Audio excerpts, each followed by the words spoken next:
Shalom Uvracha, bienvenue dans notre rubrique Vision chassidique de la paracha de la semaine. Cette semaine, parachat Acharei Mot.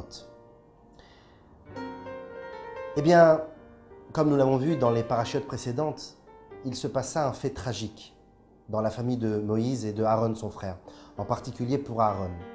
Aaron avait 4 fils, Éléazar, Itamar, Nadav et Avihu. Malheureusement, ces 2 derniers fils, Nadav et Avihu, tombèrent dans une faute et furent mortellement touchés par Dieu. Quelle était leur faute?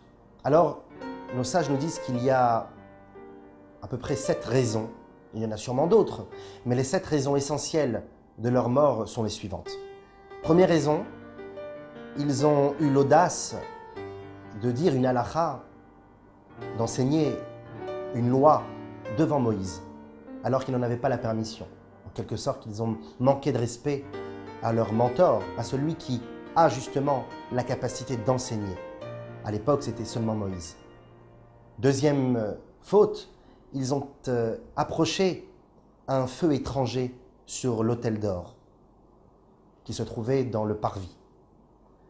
Troisième faute, ils sont rentrés dans le temple ivres. Quatrième faute, ils se sont dénudés. Ils ont enlevé quelques habits sacerdotaux qu'ils devaient porter.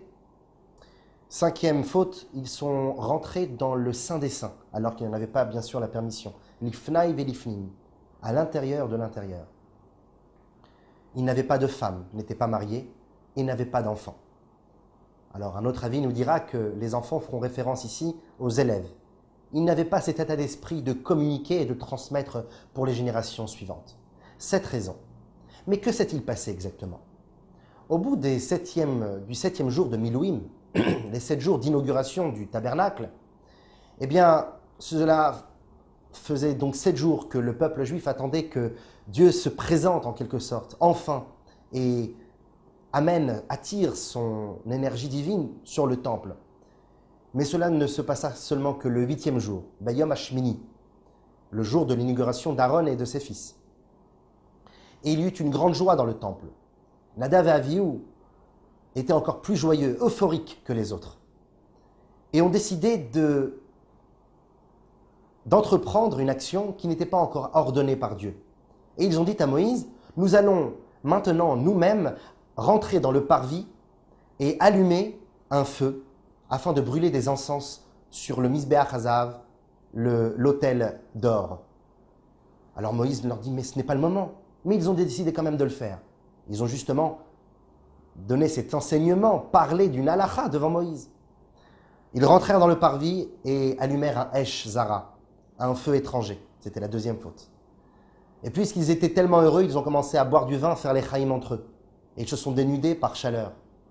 Et enfin sont rentrés dans le Saint des Saints.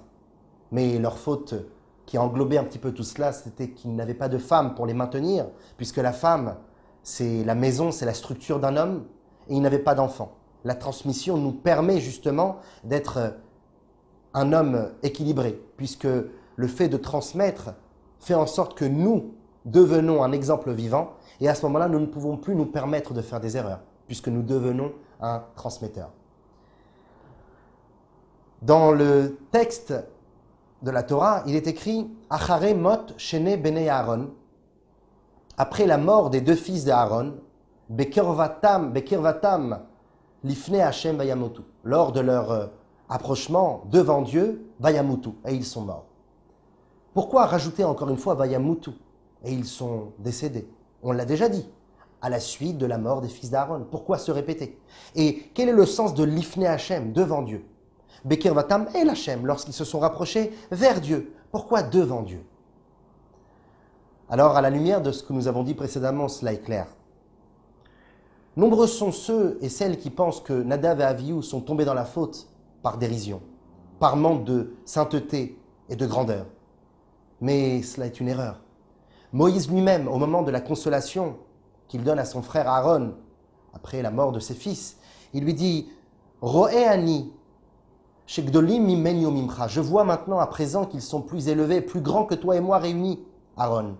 Car en fait, Nadav et Avihu ne sont pas morts parce que c'était justement leur punition. Ils sont morts parce que le fait d'être morts, c'était la cause et non pas la conséquence. C'est la raison pour laquelle le texte rajoute à la fin « Vaya mutu ». Non pas pour rajouter, mais pour nous donner la cause de leur mort. La cause de leur mort, c'est parce qu'ils désiraient mourir. C'est le sens profond de leur faute. La faute, ce n'est pas seulement les 7 erreurs que nous avons citées précédemment. Cela est la conséquence. La base de la faute, c'est qu'ils désiraient mourir. On appelle ça dans le langage kabbalistique « klot hanefesh ». L'élévation et la séparation de l'âme par rapport au corps. Ils ont voulu arriver à un niveau qui dépassait justement la matière, mais qui n'était pas adapté à la nature. Et n'oublions pas, lorsque Dieu créa le monde, le Midrash nous dit que Dieu créa le monde parce qu'il désira descendre dans le monde afin que nous, les hommes, puissions lui construire, lui préparer une résidence pour lui ici-bas, à travers justement la matière, et non pas se détacher de la matière. Cela n'est pas justement la volonté de Dieu. C'est un fait énorme. C'est une volonté divine, puissante et merveilleuse, mais ce n'est pas la volonté du Créateur. Comme un élève qui désire faire une action en classe qui est peut-être bénéfique pour la classe, mais qui n'est pas la volonté du professeur. La volonté du professeur, c'est justement d'être adapté à ce monde et de pouvoir vivre dans la matière, avec tous les éléments matériels que nous connaissons. Cela nous rappelle un fait similaire qui est relaté dans le traité Chagiga des fêtes. Arba'a nichnesu le pardes. Il y eut 4 grands sages du Talmud qui franchirent des dimensions incommensurables et qui, avec leur corps, atteinrent des niveaux jusqu'au Gan Eden, alors que le Gan Eden ne peut être atteint seulement que par l'âme, par un élément, une entité invisible et une dimension qui bien au-dessus de notre univers connu. Mais ils réussirent, sûrement par miracle, en échangeant la matière de leurs molécules, à transcender cette limite du corps et d'atteindre justement le Gan Eden, l'endroit le plus saint de l'univers. Et là-bas, ces 4 sages eurent chacun d'eux une conséquence différente. Ben Azaï mourut, car justement il était comme Nadav et Avihu, il ne put résister à la lumière divine qui l'attirait et il voulut se détacher justement de son corps. Et donc, il se détacha et mourut. Son âme se détacha et il mourut. Ben Zoma en fut mentalement atteint et devint fou, car son corps n'était pas adapté à la lumière divine et n'avait pas le même niveau que Ben Azaï. Donc, au lieu de s'élever de son corps, son âme y resta, mais embrouilla son esprit.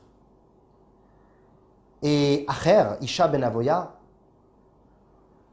utilisa cette énergie divine pour redescendre en bas sur terre et utilisa cette énergie justement dans le mal. Il attira vers lui de nombreux sages à dépraver la religion juive. C'est la raison pour laquelle on l'appela Acher. Zele umadze asa Hashem. Dieu donne la force au mal de la même manière qu'il donne la force au bien. Et Acher utilisa cette force pour le Acher, pour l'autre côté, le côté obscur.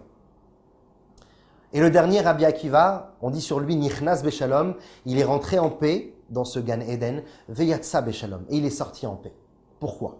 Parce qu'il est rentré dans un état d'esprit de paix. La paix dans son fort intérieur entre le corps et l'esprit, sachant tout en étant matériel et en voulant s'élever vers le spirituel, eh bien, connecter les deux.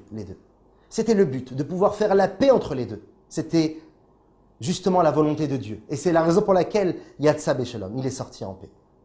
Mais Rabbi Akiva, par la suite, vers la fin de ses jours, au moment de la conquête romaine de Jérusalem, fut attrapé par les Romains et fut condamné à mort.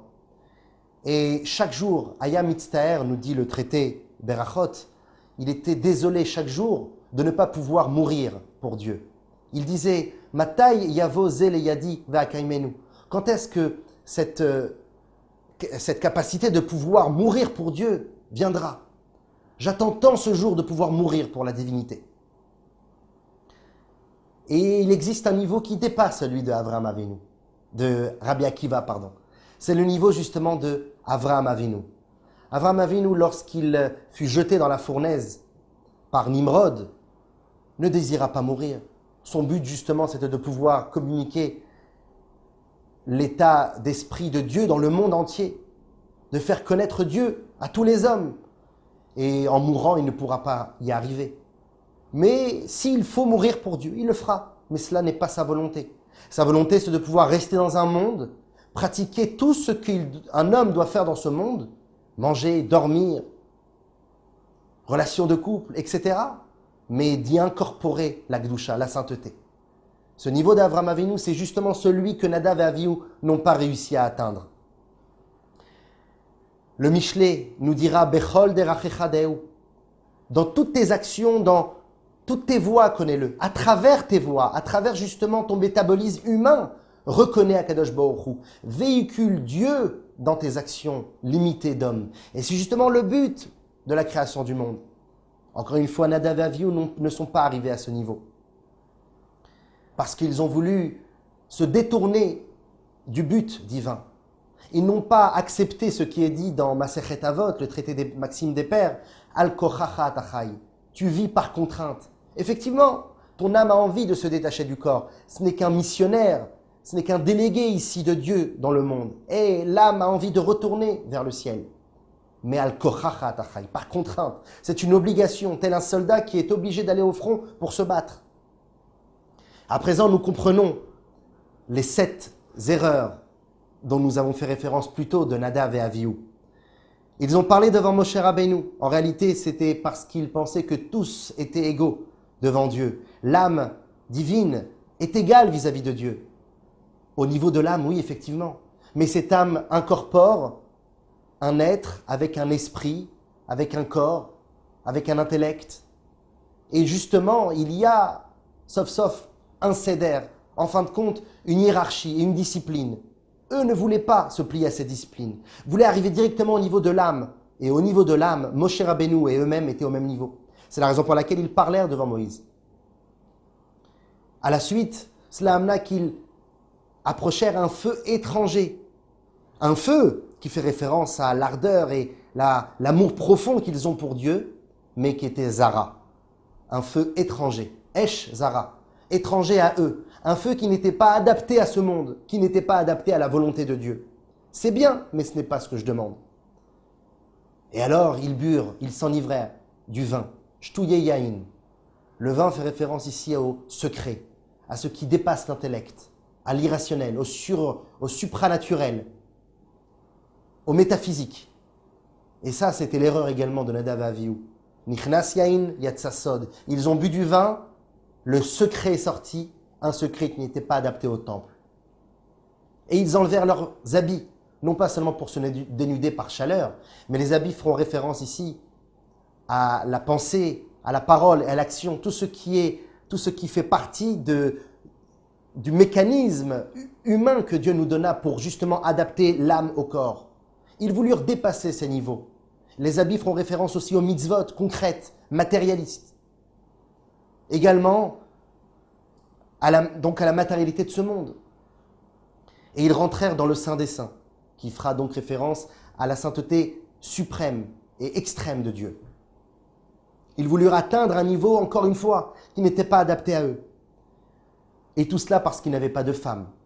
La femme fait référence à la maison, la structure de l'homme. Ish et Isha. L'homme a besoin du Isha, de ce fameux He.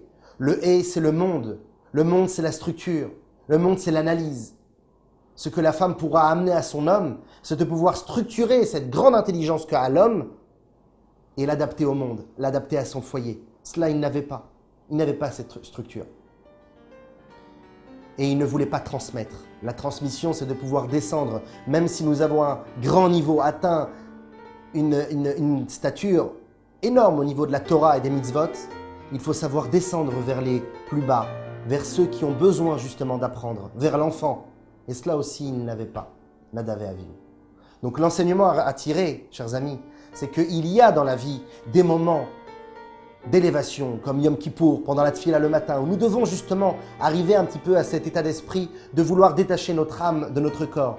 Mais cela ne doit rester qu'un état d'esprit, car le but, c'est de pouvoir s'insuffler des forces pendant ces moments d'élévation, d'illumination, afin de les ramener dans le corps et de pouvoir agir au jour le jour dans nos actions matérielles, au travail, dans nos foyers, dans la société, avec nos enfants. Ça, c'est le but. Amener une âme incommensurablement divine dans un corps profondément matériel, afin de le changer en corps totalement voué pour la divinité. Shabbat Shalom.